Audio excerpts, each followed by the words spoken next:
Hello and thanks for watching this preseason briefing for Fawkner Park Touch. We'll just go through a bit of information about the upcoming season. Obviously, being the first competition back from COVID lockdown, we need to ensure that we're being as safe as we can for the safety of our participants, our employees, staff, referees, everyone in attendance. So we must stress, as always, if you have any symptoms of coronavirus, you must stay home. So that includes fever, runny nose, sore throat, cough, all those symptoms here, chills, shortness of breath, loss of sense or smell of taste. Any symptom at all, please do not come to the venue. Stay home and stay safe. On screen now you can see my contact information. Feel free to shoot me an email at any time or get in touch on the mobile during business hours, Monday to Friday. I'll be able to answer any queries you may have. It's also important that you get in touch with me as soon as possible if your side needs to forfeit this season. With only 8 rounds scheduled, we want to make sure we give teams as much chance to play every week as we can. Give me a call, shoot me an SMS on that mobile number, and that'll be sufficient. Make sure you do it before 4 PM on the day of the match. If your team has been forfeited against, I'll send an SMS to the team contact, and I'll also send an email to the team contact as well. And it's important to note that if we have multiple forfeits in a night, there may be a possibility to organise scratch matches, but that's by no means a guarantee each night. Ultimately, we're aiming for 11 weeks of touch football competition. The aim is to have teams play throughout the competition, so traditionally we'd have teams who qualify for finals playing in those last 2 weeks. That won't be the case here. We'll get teams who aren't involved in the playoffs in the top 4 to play on those weeks as well. So everyone should hopefully get 10, 11 games in throughout the season. Games will be played in 2 time slots, 6 PM and 7 PM. Allowing an hour for each slot allows for a full game, bit of time of crossover, so we minimise the crossover of participants and allows you to get in, get out safely. If your side has a preference in a certain week for an earlier or later game, shoot me an email well in advance of your game. My email address is on screen there, and we'll see if we can accommodate your request. Can't guarantee we'll accommodate every request, but we'll do what I can if I have the chance to. Fees for this season, we're charging $1,150 for the 11 weeks of touch footy, so about $100 a week. And these will be issued to you via invoice after the round 3 games, just in case we have a few issues starting the season from here on out. We don't want to charge you the full amount, then have to amend all the invoices. So we'll get those out to you around the Christmas time break. And it's important that all players are registered in My Sideline. My Sideline being our new online registration system, and I'll walk you through that now.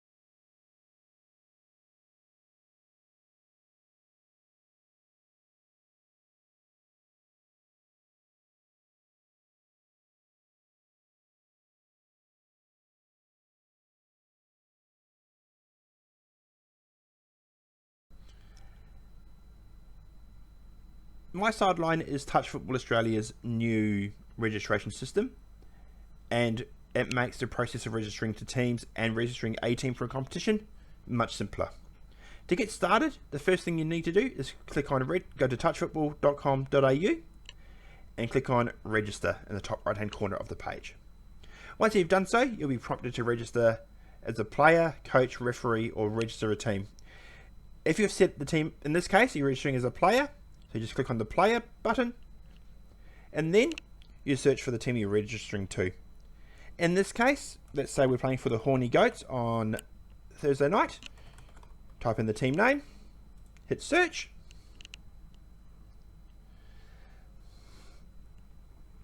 and you can see the team name pop up there. Simply click on the drop down box and hit register. You'll then be prompted to create an NRL account. If you have played rugby league over the winter, or if you've played and registered for a touch team previously, you'll have an NRL account already. Simply click on your name and you can register that way. If not, simply sign up for an NRL account by clicking this button. It'll prompt you for a few details. You can also continue and register via Facebook or Google as well. Once you've done that, just follow the prompts.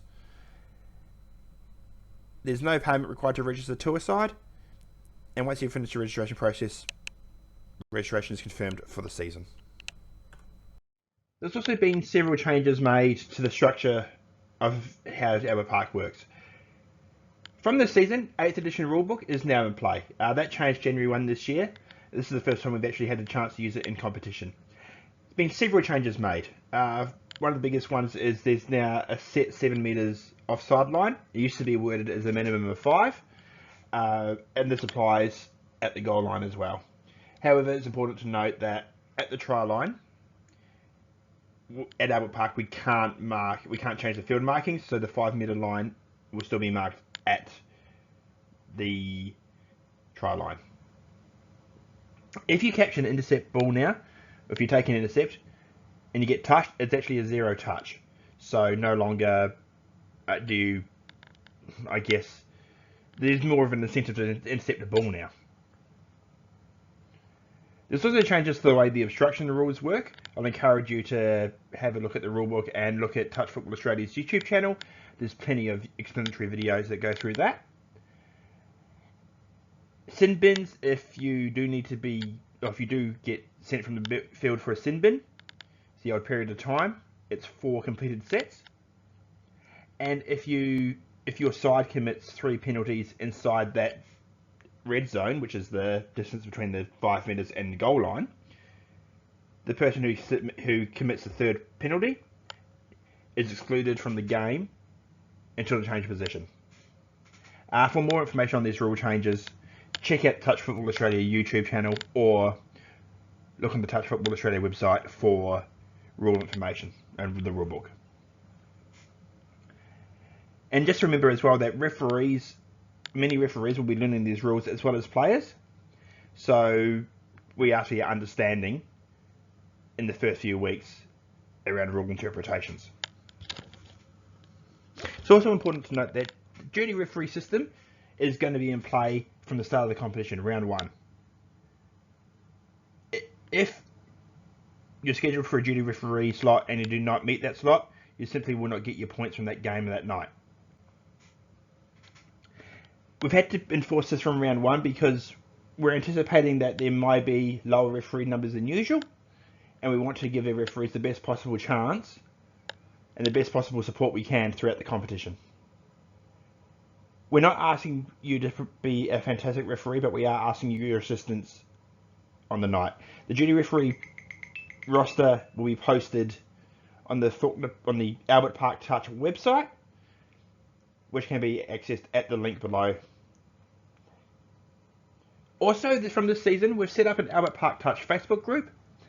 This Facebook group will be used as a primary means of communication for things like cancellations, changes to draw, and we're also going to use it as a place for people to post photos and things like that as well, and try and build a social atmosphere and a social interaction for Albert Park Touch. So, if you're a Facebook user, we'd love you if you go like that page, and the link there is on the screen as well. So signing in is going to look a little different for this season. With the requirement for us to use QR codes to track and trace attendees, we will not be using a sign-in sheet as we have traditionally in the past. We'll have a series of QR codes set up at the sign-in hut located next to the corner oval. Simply use your phone to sign on. If you can't access the QR code or can't scan the QR code, there's also a website on the sign that you can access as well. We require every player to do this. It is a legal requirement. We also require spectators to do that as well.